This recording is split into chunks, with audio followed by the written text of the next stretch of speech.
So you mentioned possibly the next game too. What are the chances that Tony Romo gets a few snaps under center before the season is over? Yeah, it's something that they haven't really talked about.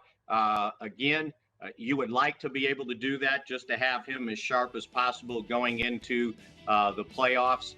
But again, I think it's going to depend on how the games go.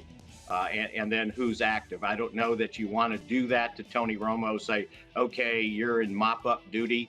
But I think if they present it to the way it's, hey, we just need you as sharp as possible going into the playoffs, I think he would be all right with that.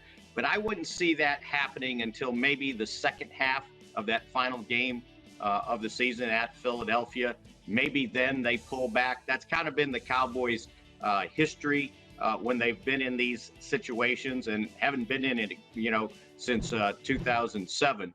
I think that may be the second half. But other than that, knowing Jason Garrett and know how regimented he is and his belief in consistency and staying in a routine, I would think that they would go as far as possible to continue things as is. Because if they do put Romo in, does that open Pandora's box a little bit for that debate again of who should be the guy for this team right now?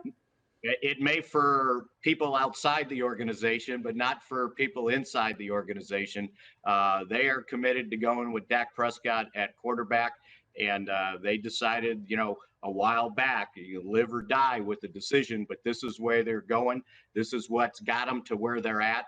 And like I said, Jason Garrett's a big believer in routine, and he just doesn't want to disrupt what's been good enough to go 12-2 so far, and has won more games than any team in the NFC can possibly win already with 2 to go.